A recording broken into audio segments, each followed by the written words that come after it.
স্বাগত ৭১-এর খেলা যোগে আপনাদের সাথে আছি আমি ফাহিম রহমান। জয় এসছে প্রথম ম্যাচে, পুরো দল বিশ্রামে, কিন্তু কোচিং স্টাফদের সবাই মহা টেনশনে। লিটনের অফর্ম যতই দীর্ঘায়িত হচ্ছে, টিম ম্যানেজমেন্টের ভাবনা বাড়ছে। যদিও লিটনকে নিয়ে আত্মবিশ্বাসী ডেভিড হ্যাম্প ব্যাটিং ওস্তাদ জানিয়েছেন সিরিজটা আগে জেতা টার্গেট, তারপর চিন্তা হোয়াইট ওয়াশের। ৫ ম্যাচ সিরিজের দ্বিতীয় টি-20তে রবিবার সাগরিকায় মুখোমুখি হবে দুদল। চট্টগ্রাম থেকে নাইয়ান বিন জসিমের পাঠানো রিপোর্ট। সাগরিকায় শুনশান নীরবতা। ছুটির দিনে টাইগারদের বিশ্রামেই থাকার কথা, কিন্তু একই ড্রেসিং রুমের জানালায় ক্যামেরা লেন্সে এরা কারা? টিম হোটেল ছেড়ে ফাঁকা মাঠে কি করছেন কোচিং স্টাফরা? সাগরিকায় এদিন সাগর পাড় থেকে ভেসে আসা হাওয়ায় ভাসছিল সৌম্যর উইলো থেকে আসা মিষ্টি শব্দ। রহস্য ধীরে ধীরে ভাঙতে শুরু করলো যখন মাঠে প্রবেশ করেন সৌম্য। রানিং, বোলিং, ব্যাটিং করেছেন সব ধরনের ট্রেনিং, কিন্তু সৌম্যকে নিয়ে এবং সৌম্যকে ঘিরে এতটা সিরিয়াসনেস কেন? বাকি ক্রিকেটারদের ছুটির দিনেও টানা ২.৫ ঘন্টা অনুশীলন সৌম্য সরকারের। সেই অনুশীলন শেষ করে যখন ড্রেসিং রুমে ফিরছেন, ঠিক আমার পেছনে দেখতে পাচ্ছেন সৌম্য সরকার ঠিক মাঝ উইকেট বরাবর রেঞ্জ হিটিং প্র্যাকটিস করছেন। এতক্ষণ প্র্যাকটিস করার পরও তার ক্ষুধাটা মেটেনি, একই সঙ্গে ক্ষুধা কিন্তু মেটেনি কোচিং স্টাফদেরও। এক সৌম্য সরকারের অনুশীলনের জন্য এই ছুটির দিনেও মাঠে এসেছিলেন Chandika Hathurusingha, assistant coach, bowling coach, একই সঙ্গে ব্যাটিং কোচও, সাথে ট্রেনারও ছিলেন। বুঝতেই পারছেন সৌম্য সরকারকে কতটা গুরুত্ব দিচ্ছে টিম ম্যানেজমেন্ট। একটাই কারণ, ওপেনিং স্লট নিয়ে বিশ্বকাপের আগে বড় দুশ্চিন্তায় তারা। লিটন দাস ফর্মে নেই এবং সেই লিটন দাসের ফর্মে ফেরানো নিয়ে যতটা দুশ্চিন্তা, তার চাইতে কিন্তু এখন ব্যাকআপ রেডি করার জন্য অনেক বেশি চিন্তা করছে টিম ম্যানেজমেন্ট। সৌম্য সরকার ফিরবেন, তবে তার আগে লিটন কুমার দাস যদি ফর্মে না ফিরেন, বিশ্বকাপটাও কিন্তু তার জন্য অনিশ্চিত হয়ে যেতে পারে। তার কিছু আলামতও কিন্তু এই সিরিজে দেখা যাচ্ছে। লিটন কুমার দাসকে নিয়ে কতটা সতর্ক টিম ম্যানেজমেন্ট সেটা বোঝা যায় যখন তাকে বাদ দিয়ে বিশ্বকাপের আগে জাকের আলী অনিককে উইকেট কিপিং করানো হয়। অর্থাৎ লিটন কুমার দাস কোনো কারণে যদি এই সিরিজটাতে খুব বেশি বাজে পারফরমেন্স করেন, আরও একবার সাহস দেখিয়ে এই সিলেকশন প্যানেল বিশ্বকাপের আগে লিটন কুমার দাসকে কিন্তু ছেটে ফেলতে পারে। সিলেকশন প্যানেল মনে প্রাণে চায় লিটন দ্রুতই ফর্মে ফিরুক, তাতে সবার স্বস্তি। কিন্তু লিটনের টানা ব্যর্থতায় আছে চাপা অস্বস্তি। তার টানা ব্যর্থতাতেই টিম ম্যানেজমেন্টের সতর্কতা। দুশ্চিন্তা দূর করতে চান সৌম্যকে শতভাগ প্রস্তুত করে। তার জন্যই ছুটির দিনেও ছুটি নেই হেড কোচ সহ 5 কোচিং স্টাফের। মাঠে না নামলেও ড্রেসিং রুম থেকেই হাথুরু প্ল্যান সাজিয়ে দিয়েছেন সৌম্যকে ঘিরে। কিন্তু যার জন্য সবার এতটা ভাবনা, সেই লিটনের কি অবস্থা? সমস্যাটা কি টেকনিক্যাল নাকি মেন্টাল? কি মনে করছেন ব্যাটিং ওস্তাদ? সে হয়তো রান পাচ্ছে না, কিন্তু নিজের খেলাটা নিয়ে সে অনেক পরিশ্রম করছে। এটাই আমাদের জন্য গুরুত্বপূর্ণ বিষয়। সে প্রতিনিয়ত আরো ভালো হওয়ার চেষ্টা করে যাচ্ছে। প্লেয়াররা এমন সময়ের মধ্য দিয়ে যাবে, কখনো তারা রান করবে, কখনো আবার করবে না। এখন হয়তো সে অতটা ধারাবাহিক নয়, তবে সে এটি নিয়ে কাজ করছে এবং কঠোর পরিশ্রম করছে। এটাই বেশি গুরুত্বপূর্ণ। লিটনকে নিয়ে আস্থার কথা বললেও বাস্তবে এই ওপেনারকে নিয়ে আস্থাহীনতাতেই ভুগছে পুরো দল। এলকেডি জ্বলে উঠতে ব্যর্থ নিজের প্রিয় প্রতিপক্ষ জিম্বাবুয়ের বিপক্ষেও। বাংলাদেশ কি দেখছে সেই জিম্বাবুয়েকে হোয়াইট ওয়াশের স্বপ্ন? আসলে এই মুহূর্তে হোয়াইট ওয়াশের চিন্তা করছি না। গত ম্যাচে দারুণ একটি জয় পেয়েছি আমরা। এই পারফরমেন্স ধরে রেখে আমাদের সামনে এগিয়ে যেতে হবে। আমরা এখন কেবল একটি ম্যাচ ধরেই এগোতে চাচ্ছি। প্রতিপক্ষ যখন জিম্বাবুয়ে আর বিশ্বকাপ যখন দরজায় কড়া নাড়ছে, তখন সিরিজ জয় না, তার চেয়ে গুরুত্বপূর্ণ সেরা কম্বিনেশন খুঁজে পাওয়া। তানজিদ তামিমের দারুণ অভিষেক, সাইফুদ্দিনের রাজস্বিক ফিরে আসার স্বস্তি। চন্ডিকা হাথুরু সিংহে ভারত বিশ্বকাপের মতো এবার আর অস্বস্তিতে পড়তে চান না। তার জন্য ব্যর্থ লিটনকে ছেটে ফেলতে হলেও হয়তো পিছপা হবেন না। নাহিয়ান বিন জসিম, ৭১, চট্টগ্রাম। এই প্রচন্ড গরমে ওয়ানডে ভার্সনের ডিপিএল ক্রিকেটারদের জন্য অমানবিক। শুক্রবার সেঞ্চুরি হাঁকিয়ে পরদিনই এমন বিস্ফোরক মন্তব্য সাকিব আল হাসানের। বলছেন সুপার লিগটা টি-20 ফরম্যাটে হলে ক্রিকেটারদের চাপ কমতো, বিশ্বকাপের প্রস্তুতিতেও কাজে লাগতো। শনিবার সন্ধ্যায় সতীর্থ রুবেল হোসেনের ইয়ামাহা বাইকের শোরুম উদ্বোধন করে ক্রিকেট নিয়ে নানা কথা বলেন সুপারম্যান। সাইফুল রূপকের রিপোর্ট। আজকে আমি পাবন ভাইকে ফোন দিয়েছিলাম যে পাবন ভাই, এই যে এতদিন পরে সেঞ্চুরি করলাম, কি দিবেন? জীবনে প্রথমবার প্রিমিয়ার লিগে সেঞ্চুরি করলাম। বোর্ড সভাপতির কাছে গিফটের দাবি তুললেন, আবার সতীর্থ রুবেলকে পাশে নিয়ে ক্রিকেট বোর্ডের সমালোচনাতেও মাতলেন। সাকিব বড় রহস্যময় ক্যারেক্টার। আমেরিকা থেকে ছুটি কাটিয়ে ফিরে দেশের নানা জায়গায় পণ্যের দুতিয়ালির পাশাপাশি খেলছেন ঢাকা প্রিমিয়ার লিগও। গরমে ওয়ানডে ভার্সন নিয়েই যত আপত্তি। যে সুপার লিগটা যদি আমাদের টি-20 ফরম্যাটে হতো, এটা আমাদের দেশের ক্রিকেটের জন্য ভালো হতো। অ্যাট দি সেম টাইম প্লেয়ারদের দিকটাও একটু যদি কেউ চিন্তা করতো তাহলে আমার মনে হয় খুবই ভালো হতো। আমার মনে হয় খুবই অমানবিক এরকম একটা পরিবেশে সারাটা দিন আমাদেরকে রোদের ভেতরে খেলানো। এই জায়গাটাতে আমার মনে হয় অনেক ভালো একটা দায়িত্ব নেওয়া যেত। অ্যাট দি সেম টাইম এটা আমাদের ন্যাশনাল টিমের জন্য উপকৃত হতো, যেহেতু আমরা টি-20 ফরম্যাটে ওয়ার্ল্ড কাপ খেলতে যাচ্ছি। আমার মনে হয় খুব ভালো একটা প্রিপারেশন হতো, অল্প দিনে শেষ হয়ে যেত, সব প্লেয়াররা ম্যাচগুলো খেলতে পারত। যে কোনো কারণেই হোক করেনি, বাট আমার কাছে মনে হয় এই চিন্তাগুলোই আসলে আমাদেরকে আরও সামনের দিকে এগিয়ে নিয়ে যেতে পারে। ভাই আমি ছিলাম হচ্ছে আমেরিকাতে, যেখানে যারা ডিসিশন মেকার তারা নেবে ডিসিশন, আমি যেদিন হব সেদিন নেবে। শুক্রবার মাঠে সেঞ্চুরি, বিকেএসপি ছেড়ে এরপর সংসদীয় আসন মাগুরায়। শনিবার মাদারীপুর আর ঢাকায় ভিন্ন ভিন্ন দুই প্রোগ্রামে চনমনে। পাকা অলরাউন্ডার বলে কথা, 24 ঘন্টার ব্যবধানে সামলে নিলেন সব কাজ। দেখে মনে হচ্ছে ক্লান্ত, রোদে একটু পুড়ে গেছি। আমেরিকা যে একটু ফর্সা হয়েছিলাম, তো এসেই 43-44 ডিগ্রি ইসের ভেতরে খেলতে যে একটু পুড়ে গেছে। সতীর্থ রুবেল হোসেনের ইয়ামাহা ব্র্যান্ডের রুবেল এক্সপ্রেসের শোরুম উদ্বোধনে কথা বললেন বিশ্বকাপে বাংলাদেশের সম্ভাবনা নিয়ে। জিম্বাবুয়ে ইউএসের সাথে খেলা বিবেচনা করে আমি যদি ওয়ার্ল্ড কাপ চিন্তা করি, আমার কাছে মনে হয় খুবই ভুল হবে। ওয়ার্ল্ড কাপ কমপ্লিটলি ডিফারেন্ট একটা জায়গা, ওইখানে আসলে আমরা যত বেশি প্রেশার হ্যান্ডেল করতে পারবো তত ভালো করার সম্ভাবনা আছে। লাস্ট টাইম আমরা যখন টি-20 ওয়ার্ল্ড কাপ খেলেছি, আমার কাছে মনে হয় আমরা মোটামুটি একটা পারফরমেন্স করেছিলাম, যেটা খুব ভালো না হলেও কেউ বলবে না যে খুব একটা খারাপ। আমি আশা করব যে ওই জায়গাটা যদি আমাদের বেঞ্চমার্কে শুরু হয়, এই টুর্নামেন্টটা হবে, এই ওয়ার্ল্ড কাপ টুর্নামেন্টটা হবে আমাদের সেটা ছাড়িয়ে যাবে। সেটা যদি যেতে হয় অবশ্যই আমাদের ফার্স্ট রাউন্ডে 3টা ম্যাচ জিততে হবে।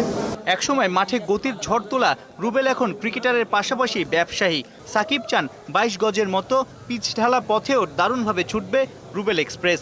আমার সাথে ও হয়তো এর আগে থেকে অত বেশি দিন হয়নি ওর সম্পর্ক হয়েছে, বাট যখন থেকেই হয়েছে আমার মনে হয় শুরুটা আমার মাধ্যমে, প্রথম যোগাযোগ আমার মাধ্যমে। সো আমি একটু ক্রেডিট নিতেই পারি এই যাত্রার। আশা করি ওর যাত্রা সফল হবে। সাথে সাথে ইয়ামাহা যেভাবে বাংলাদেশে আসলে সার্ভিস দিয়ে যাচ্ছে, সার্ভিস এই কারণে বলছি যে যেভাবে বাংলাদেশের মানুষের স্পেশালি ঢাকা শহরে যে জ্যাম, এই জায়গাটাতে যেভাবে ইয়ামাহা সাপোর্ট দিয়ে যাচ্ছে, আমার মনে হয় শুধু বাইকের দিক থেকেই না, সেফটি, মানুষের সচেতনতা, অন্যান্য আরও যত দিক আছে, যেভাবে ইয়ামাহা কাজ করে যাচ্ছে, আসলে এটা অসাধারণ।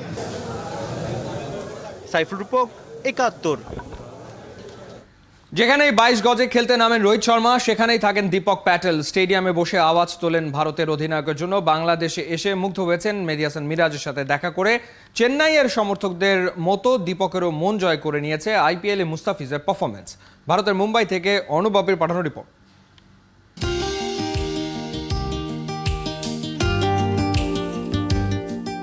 বিশ্বজুড়েই আছে ক্রিকেটের ডাইহার্ড ফ্যান।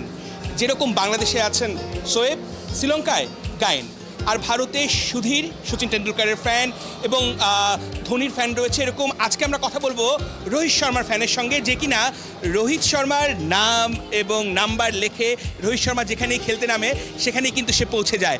প্রথমেই জানবো তার কাছ থেকে সে কীভাবে রোহিতের ফ্যান হয়ে উঠলো। How you become a fan of Rohit? Hello, my name is Deepak Patel. I am from Nagpur and I am traveling around the world supporting our hero, our team, Rohit sir, and traveling around the world. And proud to be as a lifted the Asia Cup. Rohit sir giving to me and take the picture and all. So I am very proud feeling. Shoaib from Bangladesh, Gayan from Sri Lanka, and Sudhir. When you are get together, how it was the fun?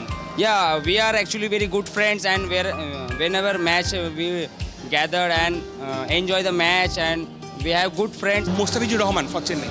Yes is a very great bowler and Mustafizur Mumbai Indians के भी part थे और उन्होंने भी काफ़ी अच्छा Mumbai Indians में performance दिखाया है और उनको बेस्ट ऑफ लक आने वाले T20 वर्ल्ड कप में। Actually how you know about Bangladeshi cricket?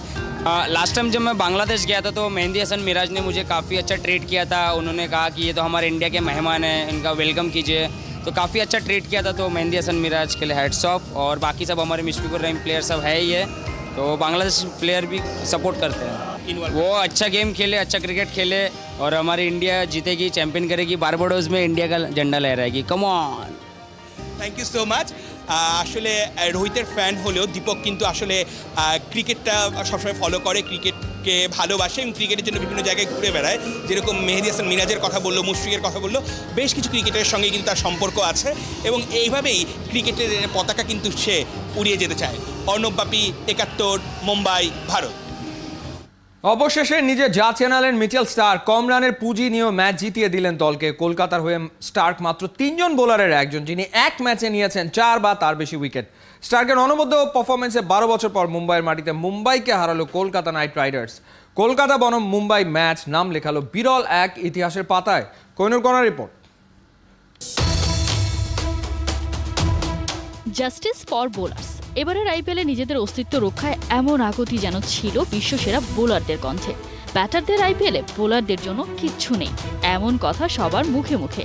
তবে দেরিতে হলেও শুরু হয়েছে বোলারদের রাজ।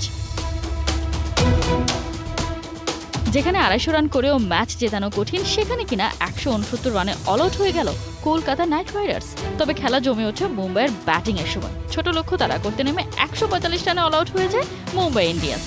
বোলারদের অনবদ্য পারফরমেন্সে এই ম্যাচে দু দলই হয় অল আউট। আর এরই সাথে মুম্বাই কলকাতা ম্যাচটা জায়গা করে নেয় আইপিএল ইতিহাসের বিরল এক তালিকায়। কারণ দু দলই অল আউট হয়েছে আইপিএলে এমন ঘটনা ঘটেছে কেবল 4 বার। প্রথমবার এই ঘটনা ঘটেছিল 2010 সালে নাগপুরে দিল্লি ভার্সেস রাজস্থান ম্যাচে। দ্বিতীয় ঘটনা ঘটে প্রথম ঘটনা 7 বছর বাদে 2017 সালে কলকাতা নাইট রাইডার্স বনাম আরসিবি ম্যাচে। পরের বছর 2018 সালে এই ঘটনা ফের ঘটে মুম্বাই ইন্ডিয়ান্স ভার্সেস সানরাইজার্স হায়দ্রাবাদের ম্যাচে। তালিকায় সবশেষ জায়গা করে নিল 2024 সালে মুম্বাইয়ের ওয়াংখেড়ে স্টেডিয়ামে মুম্বাই বনাম কলকাতার এই ম্যাচটা। এই ম্যাচে ওয়াংখেড়েতে কাটল কলকাতার 12 বছরের খরা। মুম্বাইয়ের মাটিতে অবশেষে মুম্বাইকে হারানোর স্বাদ পেল কলকাতা।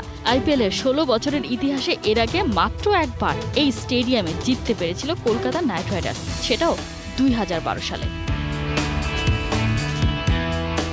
যার জন্য ঘটল এমন অসাধ্য সাধন সে আর কেউ নয়, আইপিএলের সবচেয়ে দামি বোলার মিচেল স্টার্ক, যাকে ঘিরে সিজন জুড়ে চলছে সমালোচনা। সেই স্টার্কই খুলল দুর্ভাগ্যের কেরো। এই অজি পেসারের বদৌলতে ম্যাচ জিতল কলকাতা নাইট রাইডার্স। এদিন 4 ওভার বল করে 33 রান দিয়ে নিয়েছেন 4টি উইকেট। শুধু তাই নয়, আইপিএলে কলকাতা নাইট রাইডার্সের ইতিহাসে মুম্বাইয়ের বিপক্ষে যেসব বোলাররা এক ম্যাচে 4 বা তার চেয়ে বেশি উইকেট নেয়ার নজির গড়েছেন, তাদের তালিকায় নিজের নামটাও লিখে নিলেন মিচেল স্টার্ক। স্টার্ক ছাড়া এই তালিকায় আছেন মোটে 2 জন, সুনীল নারিন আর আন্দ্রে রাসেল। ঠিক সময়ে ঠিকই জ্বলে উঠলেন মিচেল স্টার্ক। ওই যে বলে না, বড় ম্যাচের বড় প্লেয়ার। কোহিনুর কণা, 71। গোলরক্ষক জিকোর মাথায় সেলাই, রবসন রবিনও মাঠে মিগুয়েলের সঙ্গে বিবাদে জড়িয়ে চটেছেন। প্রথমার্ধে 2 গোলে এগিয়ে থাকা বসুন্ধরা কিংস দ্বিতীয়ার্ধে ঢাকা আবাহনীর বিপক্ষে বাড়াতে পারেনি স্কোর লাইন। ঘটনাবহুল বিগ ম্যাচে আকাশী নীলদের 2-1 গোলে হারিয়ে বিপিএল শিরোপার আরও কাছে বসুন্ধরার রাজারা। মেহেদী নাইম জানাচ্ছেন বিস্তারিত। কর্পোরেটের সঙ্গে ঐতিহ্যের লড়াই, বসুন্ধরা কিংস ঢাকা আবাহনীর বেঙ্গল ক্লাসিকো। বৈশাখী বাড়তি উত্তাপ ছড়ায়, হাতে হাত কিন্তু প্রতিদ্বন্দ্বিতা মনে। কিংস টেবিলের টপে, আবাহনী 3-এ। কিক অফের বাঁশি বাজতে কিংস অ্যারেনায় দর্শকদের মনোযোগ টানে। 3 ব্রাজিলিয়ান রবসন, ডোরিয়েলটন, মিগুয়েল দামাসেনাদের নিয়ে কিংসের কম্প্যাক্ট লাইন আপ। ম্যাচের 5 মিনিটেই আকাশী নীল শিবিরের গা ছাড়া ভাব। রাকিবের নিশানাবাজি, বিগ ম্যাচের শুরুতেই পিছিয়ে পড়ে গলা শুকিয়ে যায় আবাহনীর। এরই মাঝে কিংসের গোলরক্ষক আনিসুর রহমান জিকো বল ঠেকাতে গিয়ে মাথা ফাটে। মাঠে ঢুকে অ্যাম্বুলেন্স ওকে নিয়েই হাসপাতালে ছোটে। 33 মিনিটে বাড়তি চাপ থেকেই আবাহনীর মিলাদ শেখের ভুল। ডি বক্সে ফাউল করার মাসুল গুনতে হয় পেনাল্টিতে। স্পট কিক আদায় করলেন, আবার নিজেই গোল করে লিড দ্বিগুণ করলেন মিগুয়েল দাবাসেনা। 2-0 গোলে লিড নিয়ে বিরতিতে যায় লাল দুর্গ। হাফ টাইমের পর ম্যাচের বয়স যখন 50, কিংসকে স্তব্ধ করে গোল করে কর্নেলিয়াস। ম্যাচ জমে ওঠে। 64 মিনিটে আবাহনীর ব্রাজিলিয়ান রিক্রুট ব্রান্ডাও গোলরক্ষক শ্রাবণকে একা পেয়েও টানতে পারেনি সমতা। খানিক বাদে মিগুয়েলের শট বারে লেগে ফিরলে পায়নি পূর্ণতা। মাঝে কিংসের 2 ব্রাজিলিয়ান বিগ রিক্রুট রবসন ও মিগুয়েল বিবাদে জড়ালে বাড়তি উত্তেজনা ছড়ায়। তাতে অবশ্য আবাহনীর কপাল খোলেনি। 2-1 গোলে হারে কিংসের বিপক্ষে টানা 5ম হার। দুই দলের 15 দেখায় এটি আবাহনীর 11 নম্বর হার। 5ম লিগ টাইটেলের আরও কাছে কিংস। মোহামেডানের বিপক্ষে ম্যাচ জিতলেই নিশ্চিত হবে শিরোপা। মেহেদী নাইম, 71। এ ছিল এই মুহূর্তের খেলা যোগে সরাসরি সংবাদ অনুষ্ঠান। দেখতে থাকুন 71-এর ফেসবুক পেজে এবং সাবস্ক্রাইব করুন 71-এর ইউটিউব চ্যানেলে। 71-এর সাথেই থাকুন।